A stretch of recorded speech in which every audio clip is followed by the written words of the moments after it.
with the same attack, same setup that Ella was saying. So what we did, I don't know, how many of you remember? Raise your hand. Hey, Nice, good job guys.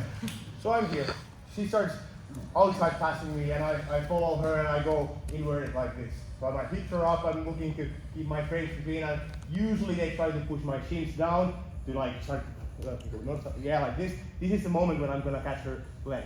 And then immediately I'm gonna start throwing my kanipasami, my Jackie Chan in. But like we did with Ellu, not many people let you go. When I'm trying to throw this leg inside, they're gonna be controlling this. So I'm gonna throw the legs behind. Same thing Ellu was doing. Oh, I have a stomach cramp.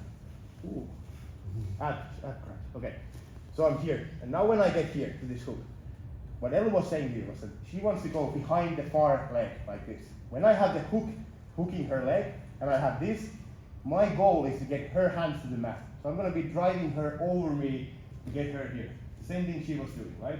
And then immediately when we got here, if she tried to kick away from me or pull away, this hook is controlling her until I bring my legs, until I bring this here, driving my knees towards the mat, and we go here. This is what Ella was doing, okay? We played super similar game with Ella. So she was here, and I catch the leg. Now, I'm throwing my leg over, and I like to do this in a super obvious manner.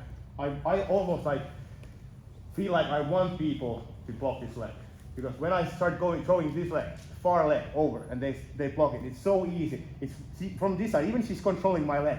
She can't really control me from getting behind. She can use her hands in front of her really well to block my legs, but it's pretty hard to block this leg here from coming in from the behind.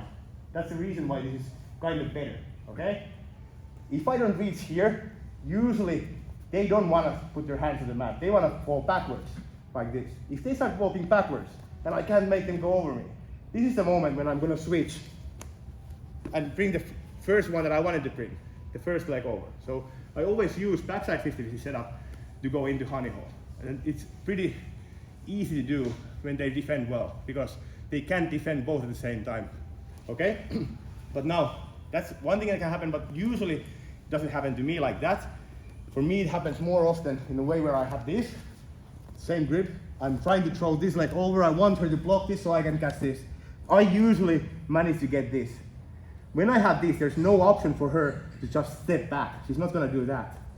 But what she can do is, she can find a balance here, where she's kind of like straightening this leg, her right leg, where she's straightening this leg, because I'm trying to push her from behind the leg with my hook from here, to make her go forward and put her hands to the mat.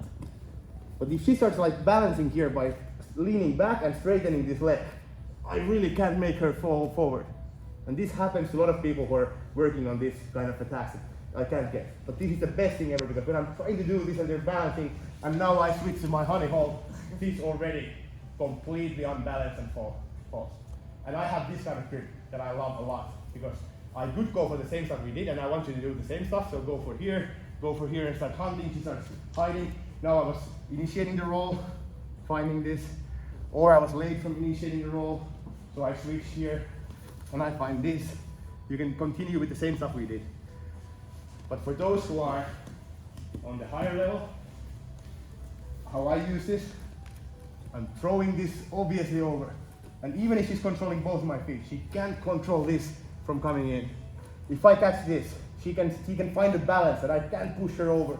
You can try this, like find this weird balance where you're kind of pushing this knee backwards, like stop me from using that leg. But look how unbalanced she is. I'm pushing, and then I switch the other way around to honey hole and she falls already. But what I like a lot is, because I had this grip, I already switched my legs, and I use this to get to dukuru, where I have both legs under control. If she wants to roll now, it's a different kind of backside 50-50. There's no rolling, there's no going anywhere, and I can finish it even easier. But that's not the main part. Just show it to you because I use this setup a lot to get straight there. But one more time. Here, and I'm inverting. I find her leg. I'm throwing this over. I want her to block this so I can get this leg. I try to reach. If I can't reach it, if she already steps back, that's when the other leg is gonna go over. Shoelaces behind her leg, knee up, and she's in a good bad state. She's gonna be unbalanced. Already, look what I'm doing. Already connecting her to my hip, already starting to slide. It's gonna be hiding. If she hides it well, I'm gonna be initiating the roll and trying to find this. And when I find this, hiding the hooks. So you can continue like that. If I have the grip, this is more common for me, trying to throw this hook over, bringing this behind, and I catch this. She can't step back, but good people can find a balance here. And if they find a balance long enough, they're gonna start playing my hook away, and I'm gonna be dropping out. So when I'm using some kicking and pushing, her focus is gonna be on that leg. I'm switching my legs to get here. And if you continue controlling this, and she starts hiding the heel, that's when I could actually start switching my legs. Or a dukuru. Let's try it. 1, 2, 3.